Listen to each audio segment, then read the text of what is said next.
Well, good afternoon, everyone. My name is Morgan Wilderman, and I am part of the CWP team here. We're real excited to have everyone on our webinar today. For today, I will just lay out a few of the rules that we have or questions, comments that you might be wondering as you're attending this webinar. First and foremost, we will be recording the webinar.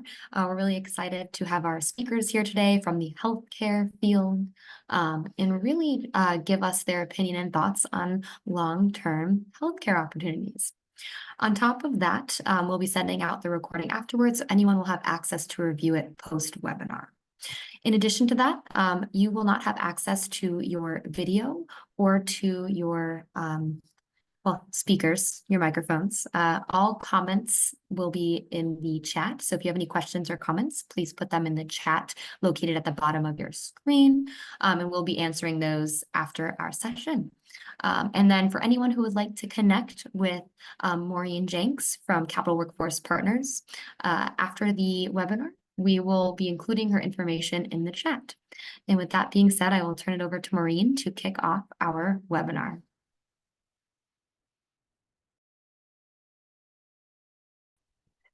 Great. Thanks so much, Morgan. Hi, everybody, and welcome. Thank you so much for joining. My name is Maureen Jenks, and I am the Business Partnership Coordinator for Healthcare at Capital Workforce Partners. And maybe even more important than that, I am also a registered nurse and have been one for decades. One of my roles here at Capital Workforce Partners is co-convening a regional sector partnership in healthcare and working with healthcare organizations to help them address some of the challenges they face. As we all know, one of the challenges is workforce. So through that partnership, I also help connect job seekers with healthcare organizations. So that being said, the purpose of this event, as we elevate healthcare as a career option, is to give 3 of our healthcare leaders an opportunity to talk about their organizations and give and their workforce needs, and in turn, give healthcare job seekers exposure to different opportunities. I want you also to know that we'll be having more of these events throughout the year, and we'll be inviting different healthcare organizations to speak. So before we hear from our employers, I would love to turn this over to Alex Johnson, who's the CEO here at Capital Workforce Partners, to say a few welcoming words. Alex. Good. Thank you, Maureen. And, like to also extend my welcome to all those who are viewing this Lunch and Learn. This is, again, an opportunity, as Maureen mentioned, to, really get a better understanding of the opportunities for careers in the healthcare field. So really appreciate you joining us this afternoon. Also, want to extend our thank you to the panelists that we have, their employer partners who are going to provide some valuable information to those this afternoon. So just want to, take a minute to welcome everyone. And also for those who are aware of or vaguely aware of Capital Workforce Partners, Capital Workforce Partners is the regional workforce development organization for the capital area of Connecticut. We serve the 37-town municipalities within the North Central region. As a workforce organization, our goal is to ensure that employers have the talent that they need, that they're able to find, retain, and grow their workforce. And as a way of meeting that goal, we have 7 career centers throughout our region. They are one-stop career centers, also known as America Job Centers. And I would ask you to look at our website for the various locations for those centers. Those America's Job Centers are for access points for individuals who are unemployed, underemployed, looking for a job, looking for career information, to really go into those centers or to visit those centers virtually to get the full breadth of information and the full breadth of services that CWP provides to support your desire if you choose to join this field. And we have a variety of programs and resources to support job seekers who would like to pursue careers in healthcare. So definitely want to encourage you to visit our centers. And also note that, we are focused on healthcare this afternoon, but as an organization, we're also focused on other priority sectors. They include, IT, advanced manufacturing, transportation, distribution, and logistics, and green jobs. And we're really promoting those opportunities within those sectors that provide opportunities for individuals to get a good job, get a better job, and really get on a career path. So we're delighted to host this Lunch and Learn. You're in good hands with Maureen and our panelists. And again, thank you for joining us. I believe that you'll receive a wealth of information, and it's something that we're going to do throughout. As a workforce organization, we're committed to ensuring that individuals have the information, particularly around best practice models, to support our business partners and our job seekers. So with that, I'll turn it back over to you, Maureen. Great. Thanks so much, Alex. Great information. So I want to say a few things about healthcare as a career choice. As I mentioned a few minutes ago, I've spent many years in the healthcare industry, and I've learned a lot along the way. One of the things that I've learned is really that healthcare is a field of constant growth, and it offers people an opportunity to make a difference in people's lives in many ways. Through the decades, I've witnessed advancements in medical technology, research, treatments.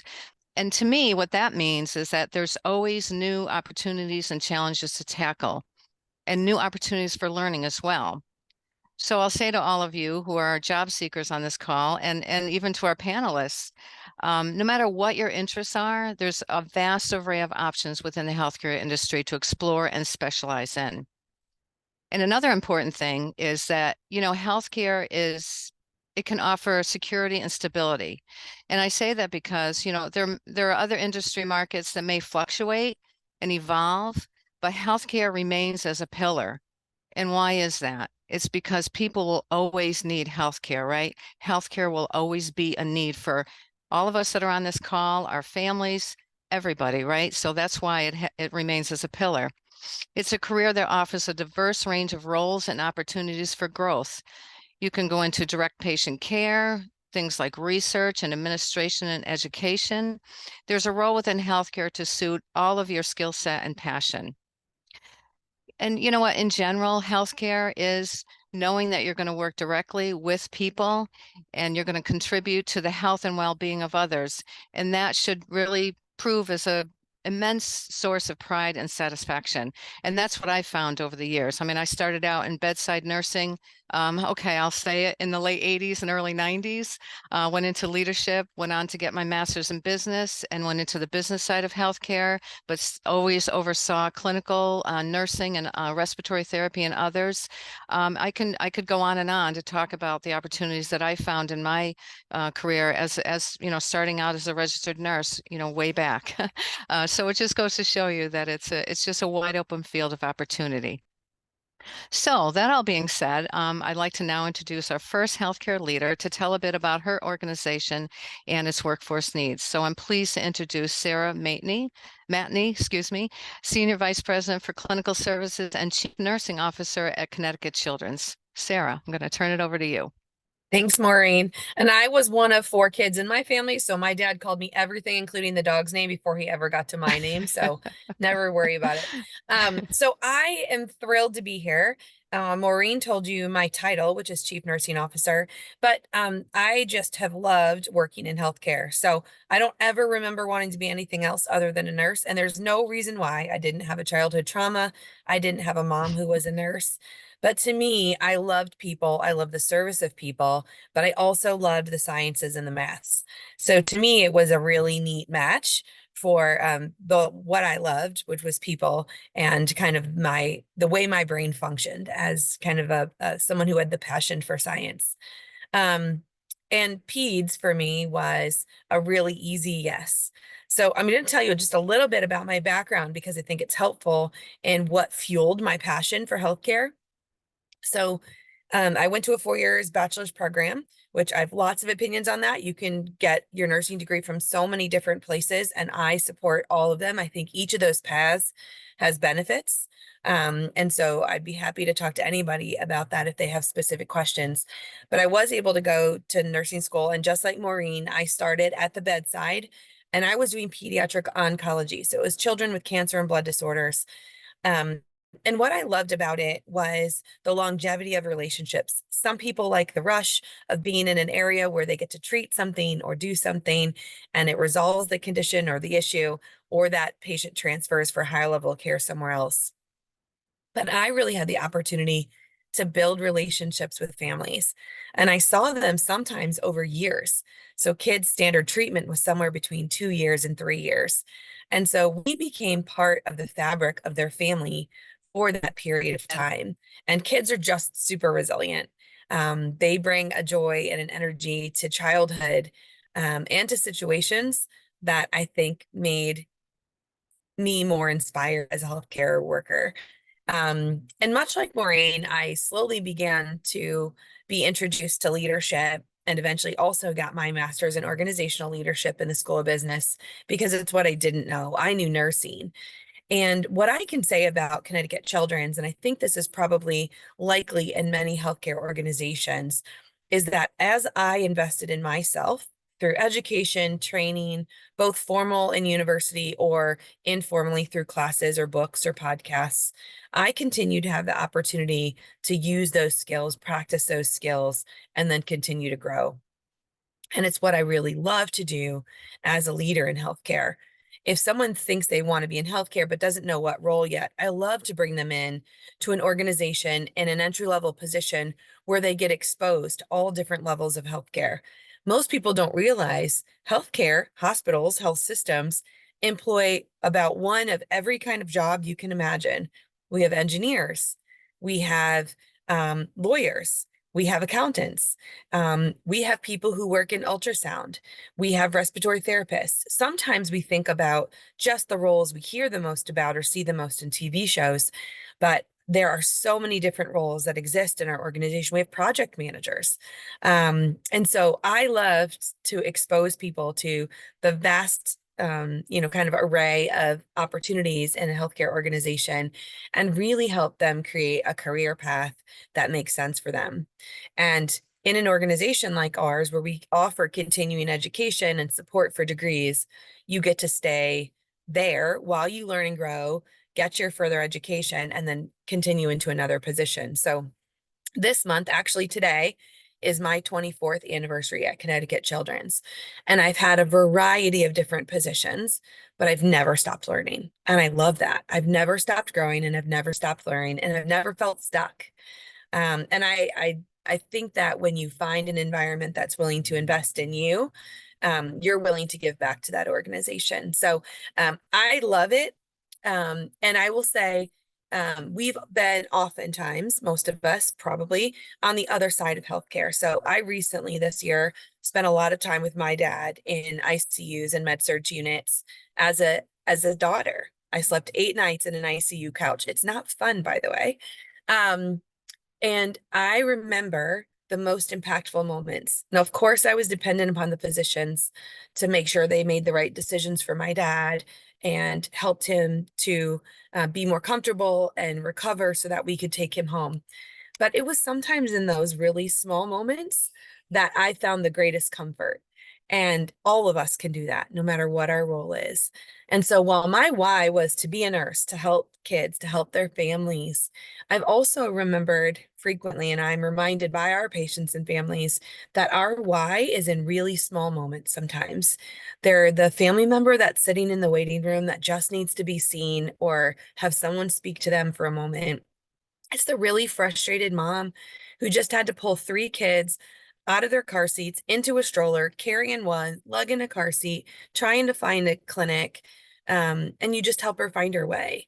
So I think that healthcare in general has so many opportunities, and many of them seem big. I think it's the most rewarding career in healthcare. But I think oftentimes we don't want to lose the why of what you're doing. And I think that's translatable to any career. But especially when people are hurting, there's never anybody who walks into a hospital who wants to be there. Nobody said, I'm going to start my day. I can't wait to start my day with surgery, or I can't wait to start my day in the emergency room with my child. And so meeting that person or that family where they are, and then doing it with people that you really love and respect is why you go through a really hard day. You get up the next morning and you're like, I can't wait to go do it again. I might be tired, but I can't wait. And I've got a team of people who's going to meet me there and do it with me. So I've loved healthcare. As Maureen said, there's a variety of roles and jobs, and it's really meaningful work. And I will just say it's also rewarding. It can be financially rewarding because the growth opportunities are there, and it can be rewarding, spiritually, physically, mentally, throughout your career. So I'd be happy to answer more questions. Maureen knows that she can reach out to me at any time should any of you ever have any specific questions. But I'm honored to just be able to share a little bit of my story today and a little bit about why I think healthcare, and of course, pediatric healthcare, is so special and unique. Thank you so much, Sarah. I could hear the passion in your voice when you were talking. I mean, it's amazing. Thank you so much for sharing your story. So next, I'd like to introduce Michael Nicholson, who is the Chief Nursing Officer at Connecticut Department of Corrections Health Services. Michael, take it away. Yes, good afternoon, and thank you for the invitation. Maureen, thank you for the introduction. I share the same passion of healthcare as expressed by Sarah and Maureen. I started out as an EMT, progressed with an associate's degree in nursing, bachelor's degree in nursing, and an MBA. And as mentioned, nursing healthcare careers allow you to diversify your experiences. Some of these experiences include, for myself, bedside nursing, med-surg, critical care, emergency trauma, military flight nursing, education and training, and nursing leadership. So it's endless. It's a wonderful way to go ahead and advance your career and progress and do good for society. So Connecticut is one of 5 states with an integral jail and prison system. This allows us to have a seamless continuity of healthcare, safety, and security within our jail and prison system. Our jails, the first entry for offenders into the system, serve the unsentenced population, the pre-adjudicated offenders. And we have jails located in Hartford, Bridgeport, New Haven, Uncasville, and Niantic. Niantic is our female jail and prison. The jails have a high offender admission and discharge rate and present with distinct management and clinical challenges. It's like being in the emergency department. You don't know what you'll be getting, but you have to manage these individuals in a timely fashion. So generally, 1 out of 5 individuals presenting in our jails requires prompt medical or mental health interventions. In addition to, we address chronic care at our jails. And once these individuals are sentenced and adjudicated through the court system, the offenders are usually transferred over to our prisons. And our prisons are located in Suffield, Enfield, Cheshire, Newtown, and Niantic. And again, Niantic is our female prison and jail. Within our prison population, we not only attend to prompt medical and mental health needs, but we address those with the ongoing care, chronic care. So virtually all categories of healthcare, the incarcerated population has general medical and psychiatric disease prevalence rates significantly greater than those found in the community. The majority of our CMS benchmarks meet or exceed community standards, and we're proud of that. We serve the under-recognized, the underserved, and the disadvantaged population. So to place correctional healthcare in the context of the legal arena, the U.S. Supreme Court established the constitutional right for adequate healthcare to offenders, and this was found under Estelle v. Gamble ruling. So the prisoners, or we like to call them offenders, are entitled to adequate healthcare. So in general, these rights include access to professional medical care, which is equivalent to community standards. And this is where my section, the Health Service Unit of Department of Correction, comes into play. We have approximately 700 staff strong. We have nurses, clinicians, other healthcare professionals, and support staff. And the service lines that we have are medical, serviced by physicians, APRNs, and PAs. We have mental health and behavioral health, psychiatrists, psychologists, licensed clinical social workers, licensed professional counselors and mental health APRNs. We have dentists providing dental care with dental assistants. Of course, nursing, dear to my heart, RNs and LPNs. We have other support, radiology and laboratory technicians. So we do our own x-rays and laboratories, blood draws, and we have clinical support.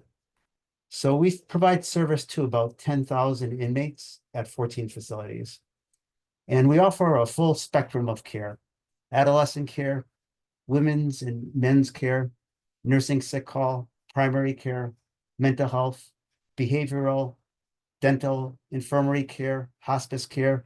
We have an opioid treatment program. We're the first in the nation to utilize Cologuard for colon screening, colon cancer screening.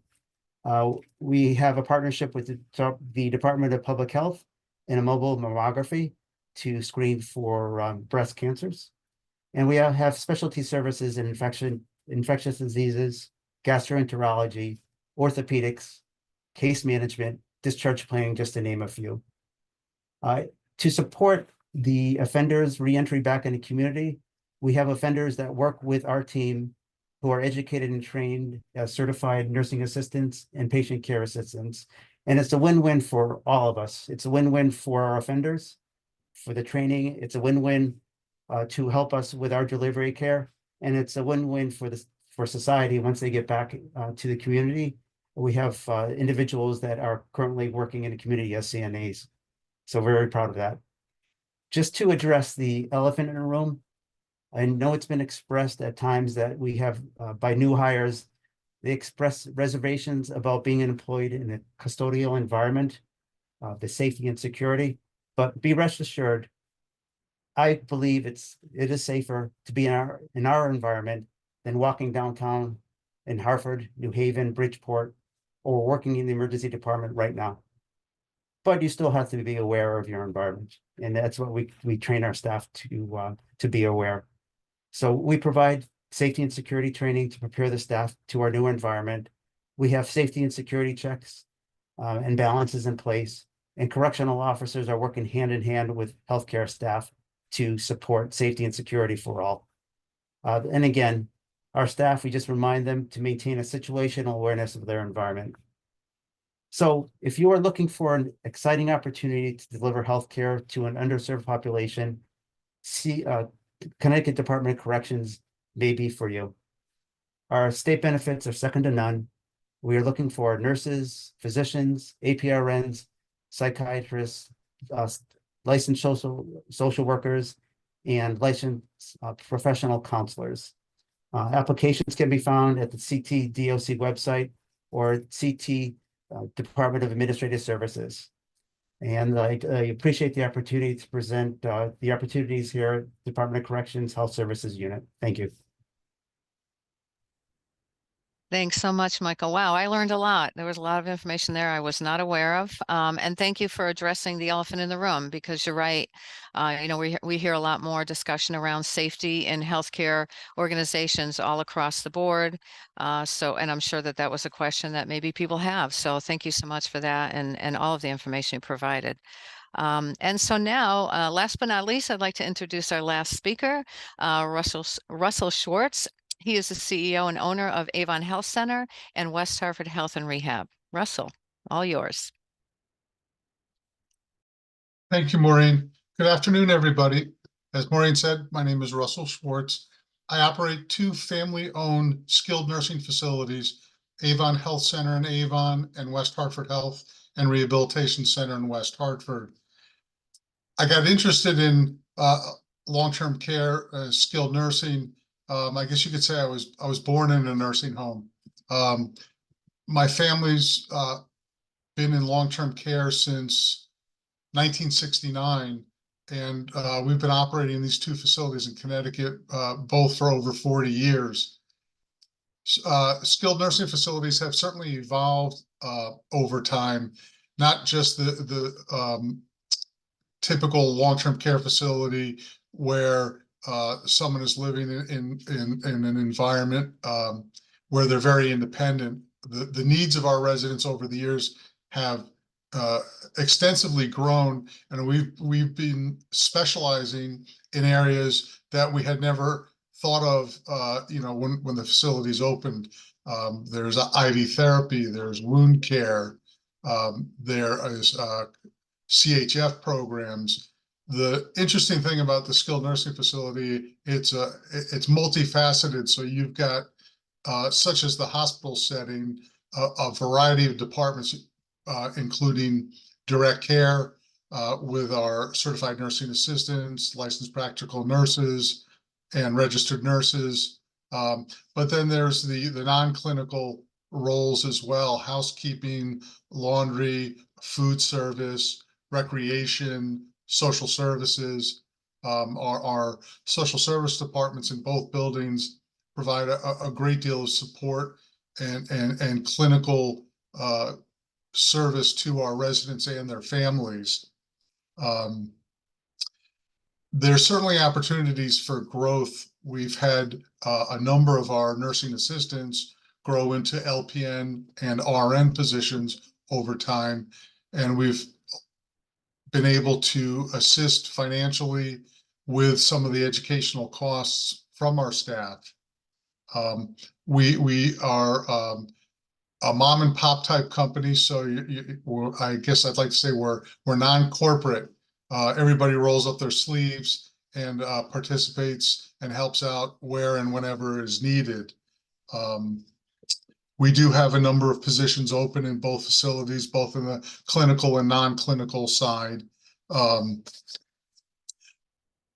New staff members come on, they receive a general orientation, learn about our organization, our personnel policies and procedures, and our general ways of operating. And then each staff member also gets job-specific orientation from their respective department heads or supervisors. And our goal is to make sure that any new staff coming on board feel very comfortable before they go out on the floor in any capacity, so that they're comfortable with the transition. We have a full-time director of staff development in each building, and online training courses and in-services, some required by regulation, others available for staff for additional personal growth and education. The onboarding process is relatively simple. We have our positions advertised online. You'll see them in Indeed and a number of the other on-job boards. Application right online. Interviews get set up.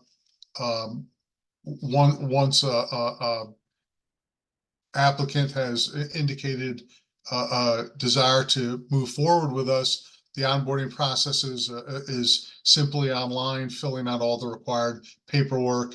Healthcare, unfortunately, still requires a lot of paperwork, both for personnel files, medical records, and such. I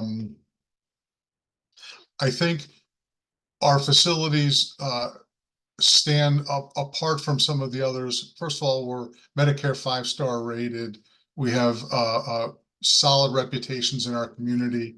We're not just care providers, but we're partners within each of the communities that we provide service to. And the quality of care is really driven by the quality of our staff. We've had staff members working for our facilities for as long as 40 years.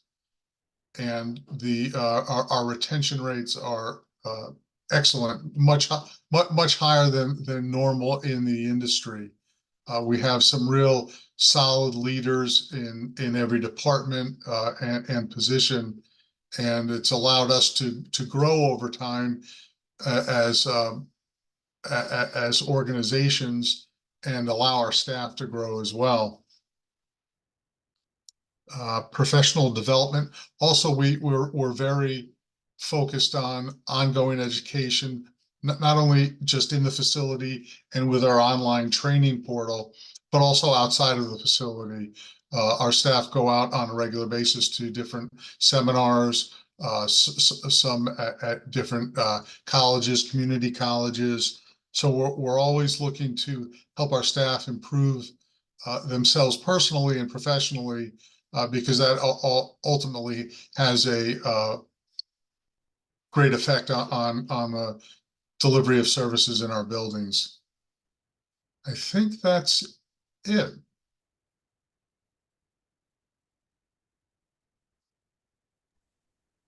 Okay. Thank you so much, Russell. And just a little bit of history. I reached out to Russell early in my days here at Capital Workforce Partners. I wanted to get to know him because I had actually had a family. My mom was actually at Avon Health Center years ago, and then my partner Steve's mom. I encouraged him to have her receive care there, so I knew that the quality of care was really high. And I appreciate Russell that you brought up the facts around non-clinical roles as well, because so often we hear of healthcare and we think immediately it's those sort of hands-on clinical roles that people are going to get into, and maybe they don't want to. So it's like, well, maybe healthcare isn't for me. But and I know Sarah mentioned quite a bit as well when she was describing her organization, but there are so many other opportunities in healthcare that don't necessarily require that hands-on touch with patients if you don't want to. I mean, you may be supporting somebody that is doing that hands-on care, but so there are those opportunities as well. So thank you so much, Russell, for sharing. Thanks to all of you on the panel for sharing.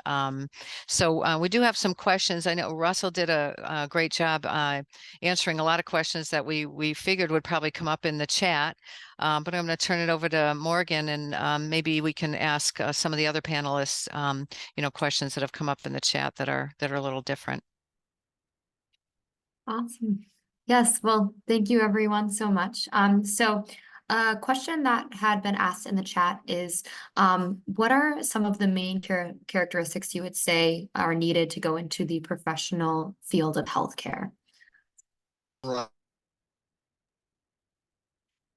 I don't mind answering that one. Dependability, I think, is one key characteristic. And then one of the things we talk about a lot is attention to detail. And that might not come naturally to some people, but we train it. Because oftentimes, especially in healthcare, you're trained to see normal so that when something abnormal pops up, you're like, wait, that's not what we normally see. So attention to detail is another great one. And then I would say there has to be some ounce of teamwork and empathy. So you have to care that your team succeeds, because healthcare cannot be done alone. And it absolutely 1000% is a team sport. So those are a couple, I think. Yeah. I think I'd also add to that customer service. We sometimes think of a clinical setting as very sterile and perhaps lacking warmth. I certainly espouse to our staff members that we want to treat our residents and families like we would like to be treated should we be in their same role. And customer service plays a huge role in the outcomes that we receive and achieve. If I also could add to that, I think those were beautiful characteristics. Critical thinking skills, the ability to go ahead and make decisions based upon the data that you have. Also with compassion. We are in a compassionate field, and the expectation is to have compassionate care delivery.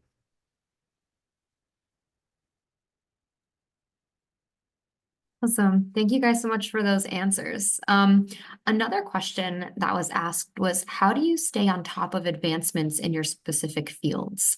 Is there a way that you continue to educate yourself? I know we talked a little bit about professional development, but is there a way to elaborate on how you stay up to date in an ever-changing field such as healthcare? Sure, I'll start out. First of all, I never sleep. So that allows me time to do a lot of reading and no, seriously, I just returned this past week from a conference of healthcare administrators where there's on a variety of topics of in services, A lot of trade magazines are available. I think I find our state and national associations provide a great deal of education and guidance in keeping us up to speed. Certainly, the regulatory environment itself, whether it be the health department or the Department of Social Services, certainly the efforts to stay in compliance, we have an ongoing interface with those agencies as well. Yeah, and I would just add, we also provide tuition reimbursement. So team members get money annually to take either academic or classes. So it might be that you want to improve your ability to have tough conversations, and we have crucial conversation classes, or you could go to a university and take a class. And I think podcasts, journal clubs, we offer lunch and learns, nursing grand rounds. So we try to make a lot of opportunities for you to learn in your specific field so that we all move forward together. So I think you are an active learner, but healthy organizations create those opportunities with you. And if I could also add to that is that in healthcare, we are all lifelong learners. And it's one of those expectations again for healthcare, because we have to be on top of our game, because our game is changing. We look at best practices, evidence-based practices, do research. So joining professional memberships in organizations is a way to go. And then inherently, it's a responsibility of the organization to provide professional development and continuing education. And we also offer reimbursement for schooling. We have a learning management system similar to, as mentioned before, and there's training used with that. So it's lifelong learning. And Michael, I just had a question for you, because the other Sarah and Russell talked about what brought them into healthcare. I was just curious, because the area that you're in is quite unique. So I was just curious if if you could share what made you go into that field, that industry within the healthcare industry. Well, let's see. Part of it is that my father was associated with corrections for a little bit. And I believe that there's a lot of folks that come into corrections because of family connections. It's kind of like, in my opinion, a hidden gem, a hidden jewel that people are not aware of healthcare in corrections, but it's a great opportunity. I also I was associated with Yukon Health, and we had the contract with Department of Corrections. So we were able to, I was able to join a academic medical center and provide care to our population. Great. Thanks so much for sharing. Morgan, any other questions? Yeah, another question that we have in the chat is, if somebody is interested in healthcare, how do they kind of get a taste of it? What would you kind of recommend as like maybe an on-ramp or a way to start to feel out what profession in healthcare they might want to explore?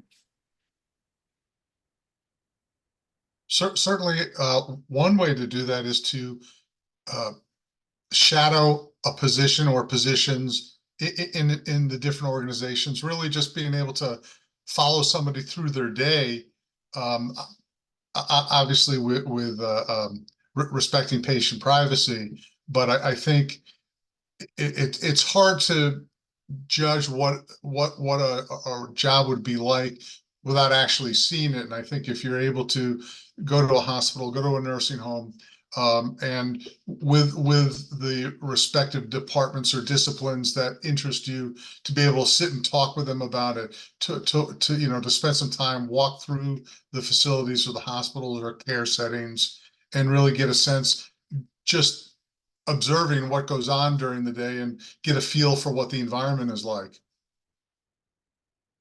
I agree wholeheartedly.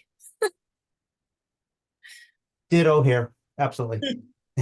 And I just want to ask, is that something that you within your organizations allow, because sometimes you hear some places don't have, for whatever reason, HIPAA, et cetera. But is that something that you all three offer in your organizations?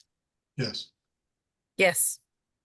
Yes, we do. Because we're in a correctional environment, we do offer a day or two of shadowing, and we just need a little background information just because of the security checks. Sure. And then we also offer robust internships, and we're extending our collaboration with nursing schools, especially in other schools. Wonderful. Thank you. Yeah, we've actually, continued to act as clinical sites for both CNA programs as well as nursing programs. And I think the students get a real good bird's eye view at the facility setting while they're going through their training as well. But I think if it's before you even decide to take a plunge one way or the other, it's a great way to just get a sense for what does the environment feel like? How do you feel when you're in it? Talking to residents, talking to staff members. I think it can really give you a good view of the settings.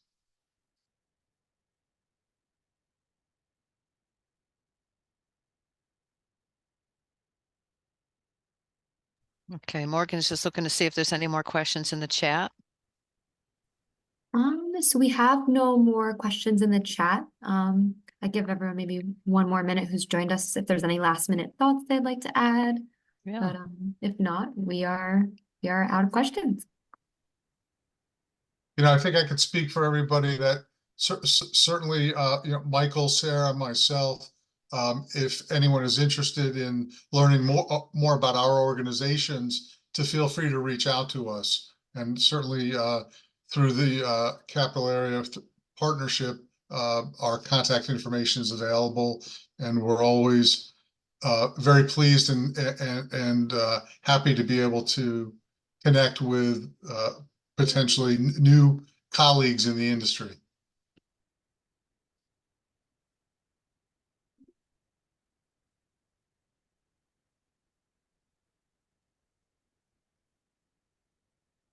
Great points. Well, if there's no other questions and no other points, oh, Sarah, you came off mute. Did you have something you wanted to say? It looked like there's one thing in the Q&A that talks about passion. It says, listening to all of you, I can hear your passion. Do you believe that passion has to be in you from the start? I don't know the answer to that question. It's a really good question, but I bet if you spent 4 hours with me, I could instill a little impassion in you. Because I think when you realize the impact that you can make on someone in this field, it makes it all worthwhile. So I think exposure to healthcare does build that passion. Now, that doesn't mean every role and every job would bring you passion.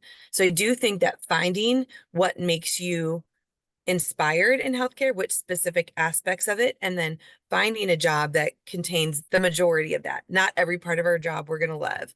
But one of the things I try to say is find the role that brings you the most joy. And that's the role that you seek then. So if it is hands-on patient care, go after it. If it's not hands-on patient care, what is it that you love? Do you love numbers? Do you want to help with analytics? Do you want to be an accountant? Do you want to work in human resources? So I think that the mission, you have to align with the mission of what you're doing always. And then you can find the job or the role that really brings you the most amount of joy. And I guess I could add to that. Certainly the passion in some respects, Luz, does come from within. I think, a love of people, the patients, residents, clients that we serve, the relationships, I think, really inspire the passion on an ongoing basis. Clinical or non-clinical, in our business, staff members develop such an honest and open relationship with a lot of our residents, really become additional family members. But I think the passion is built in somewhat in people, based on their influences and upbringing, but then the customers that we serve, I think, inspire us as well. I agree with that. I agree with all mentioned. And just to mention is that healthcare, as mentioned before, is a team approach. And it just naturally inspires that esprit de corps, the camaraderie, which leads to passion. So we support each other. There are tough times in healthcare when you're dealing with difficult situations, especially with those folks that are at the end of stage of life.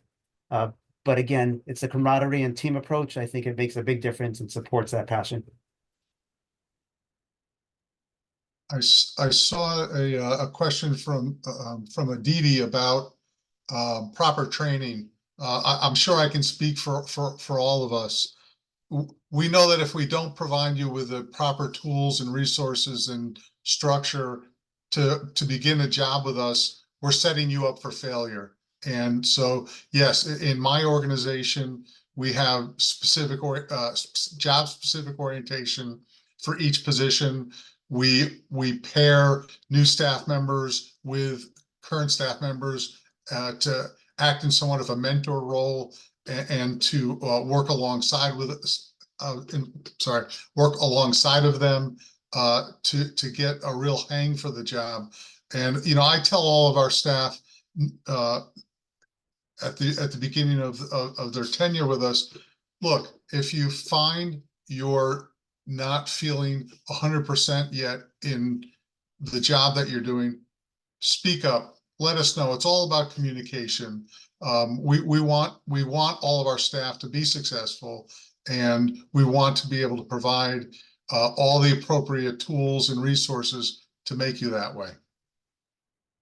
If I could just add on for the Department of Corrections, as Russell had mentioned, that is a goal and not an aspiration, but it is a goal and the expectation again of healthcare providers to provide that training and support, onboarding and orientation.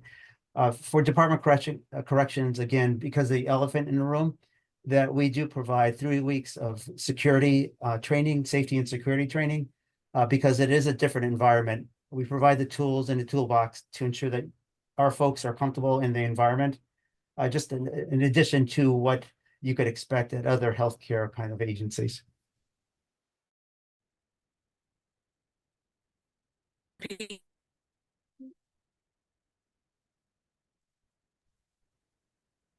Any other questions?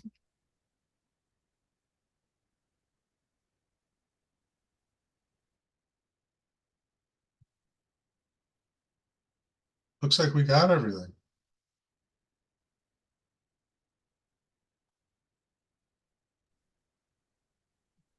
It looks like we might have a follow-up question as well in the chat.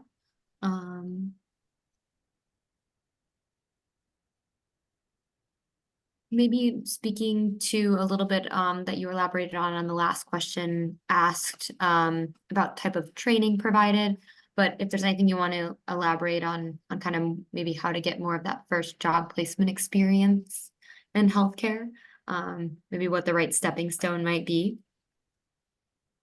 So there are many positions in healthcare organizations that we would say are like front door or entry level positions. So positions that it might be administrative or it might be a patient care assistant. And so as you came into a position like that, or you would apply for a position like that, we would train for those skills. And then, like I said, you'd have the exposure to additional opportunities. So one of the things we say at our hospital is try to stay in that position for the first year so that you get the training, you can put those skills into practice, and you can master a few of those skills. And then after that year point, if you want to transfer or look for a different position, we'll help you do that. We'll match your skills, we'll look for a growth opportunity. So typically, kind of annually, we'll look at that with folks. So there are entry-level positions. If folks are unclear about what those entry-level positions, because every organization may have kind of differences in those, what they might call them. We make up crazy names for jobs, right? Like healthcare is a little bit funny like that.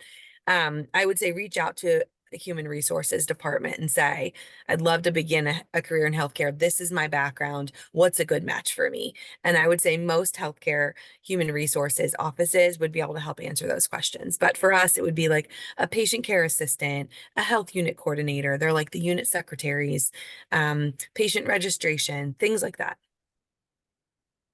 I don't know if Aditi, if we're actually answering the question you're asking, but I think that's what you're asking.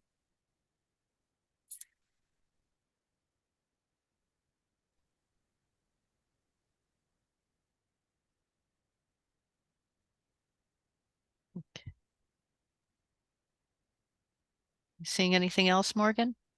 No, that is it. All right. Well, thank you to all of you as panelists for talking about this amazing industry, and thank you to everybody that attended. I hope you got a lot out of it. And again, there'll be some information coming out to all of you as far as follow-up if you have any questions and things like that. So thanks again to everybody, and I hope everyone enjoys the rest of their day. Have a Thank great you. day. Thanks for having us. Thank Good you. luck, everyone.